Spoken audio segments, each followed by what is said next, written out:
এই দিনটি হলো যেদিনকে পুজো, সোমবারের সকালের ভিডিও এটি। দেখতে পাচ্ছ মা নোচনা তৈরি করবে আমাদের বাড়িতে। এটাকে নোচনা বলে, যেটা হলো ঠাকুরের সাইডে দেওয়া হয়। পিতলের বাসনে যেগুলো সাইজ করে নিয়ে খুব সুন্দরভাবে একটা আকৃতি দিয়ে তার উপরে দু রকমের নাড়ু রাখা হয়। তো সেটাই মা এখন রেডি করছে, তোমরা সেটাই দেখতে পাচ্ছ। ধীরে ধীরে আসলে এই ভয়েস ওভারটা আমি পরের দিন যেদিনকে পুজো হয় তারপরের দিন সকালবেলা দিই, তাই জন্য গলাটা একটু ভারী, কারণ আগের দিন উপোস ছিলাম। তোমরা সবাই একটু ম্যানেজ করে নিও। দেখতেই পাচ্ছ যে রীতিমধ্যে মা একটা শেপ দেওয়ার শুরু করেছে। এই শেপ আকৃতি হয়, শেপ আকৃতি হবে, কারণ এই শেপের ওপরেই বসবে হলো নাড়ু, দুই রকমের নাড়ু, সেটা তোমরা দেখতে পাচ্ছ। ধীরে ধীরে আরো জিনিসপত্র বানাবে। এটা যেটাকে বলে, এটা হলো বিভিন্ন, মানে এটা একটা রিচুয়ালসের মধ্যে পড়ে। এগুলো দিয়ে বরণ করা হয় মাকে। আমিও ঠিক একটা নামটা জানি না। এই নাম না জানার ইয়েতে অনেকেই অনেক কিছু বলে। তো তোমরা যারা দেখছো, তোমরা কি বলো তোমাদের ভাষায়, তোমরা সেটা কমেন্টে জানিও। ইতিমধ্যে মা এগুলো রেডি করছে।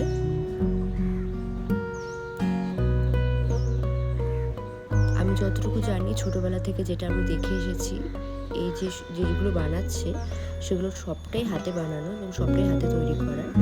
এগুলো সমস্তটাই ঠাকুর যখন বরণ হয় বা বিসর্জনে যখন মাকে বিদায় জানানো হয়, তখন এগুলো দিয়ে মাকে বিদায় জানানো হয় এবং বরণ করা হয়। তারপরে যেটা হলো মেন একটা বড় একটা দায়িত্ব, সেটা হলো ওই 108টা বেলপাতা আলাদা আলাদা করে নিয়ে বেছে রাখা। যেটা একটা 108টা বেলপাতা ইতিমধ্যে যজ্ঞের জন্য আমি বেছে রেখে ফেলেছি। পাশে বোন হলো দুব্বো যেটা রয়েছে সেটা বাঁচছে। 108টা বেলপাতা গোজা, মানে 108 বেলপাতা হয়ে গেছে। তারপরে দেখতে পাচ্ছ যে আরও যে বেলপাতা লাগবে, নিখুঁত যে যজ্ঞের জন্য বেলপাতা লাগবে এবং আরেকটা হলো মালার জন্য বেলপাতা লাগবে, সেটা আমি বেছে রেডি করছি। তার পাশাপাশি ভেতরে কাজ চলছে মায়ের যে পুষ্পপত্র রয়েছে, সেই পুষ্পপত্রে এখনো অনেক কাজ বাকি। আমি সবগুলোই তোমাদেরকে দেখাবো, যেখানে মা এখানে রেডি করছে, কোথায় কি হবে না হবে আমি সেগুলো বলে দিলাম যে মা এখানে এটা আছে, মা ওগুলো সব রেডি করছে। ইতিমধ্যে কিন্তু বেলপাতার মালা গাঁথা শুরু হয়ে গিয়েছে, কারণ এই কাজটা প্রথমে করে নিই আমি আর মা, কারণ নাহলে পরে অসুবিধে হয়ে যায়, পরে আর সময় হয়ে ওঠে।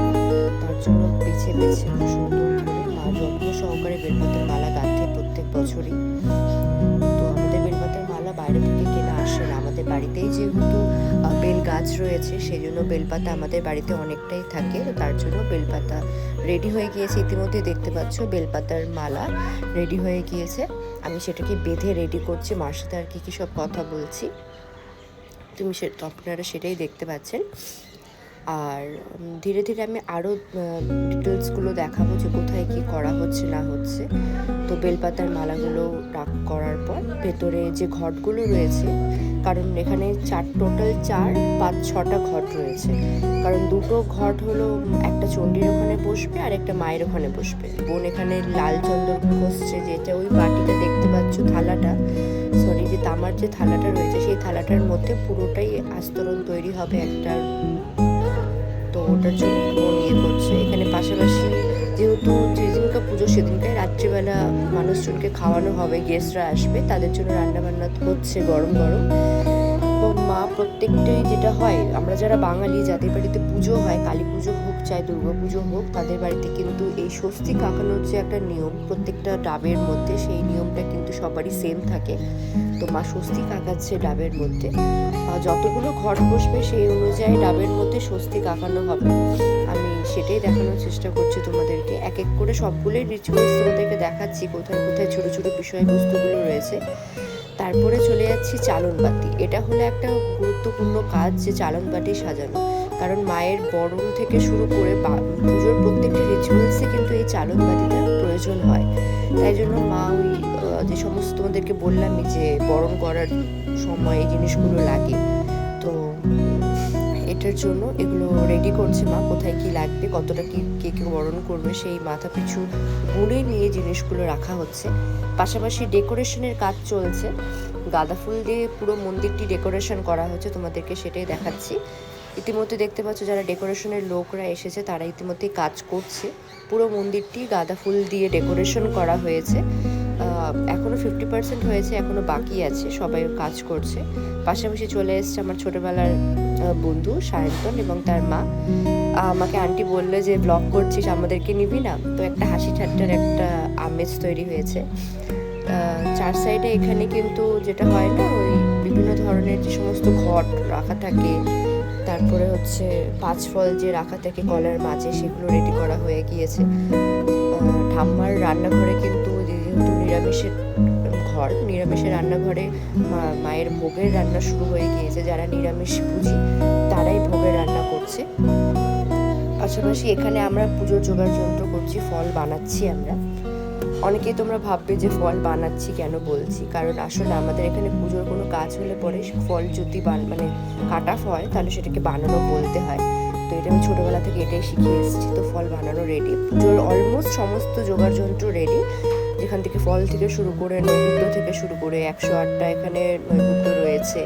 এখানে অনেক রকমের, এখানে 9টা, 5টা, তারপরে একটা, সেইভাবে করে আলাদা আলাদা করে নিয়ে আমাদের নিয়ম যেটা হয় সেটাই এইভাবে করে নিয়ে দেওয়া হয়। বিভিন্ন ধরনের এবার ফল পড়েছে মায়ের ভোগের এখানে, বিভিন্ন সবাই বাইরের থেকে যারা এসেছে তারা ফল এনেছে। এখানে দেখতে পাচ্ছ মালা অর্ডার করা হয়েছিল, যারা আমাদের পূর্বপুরুষ রয়েছে তাদের গলায় দেওয়া হবে মালা, এবং আরও মালা রয়েছে এখানে, তো ওগুলোকে রেডি করছে মা।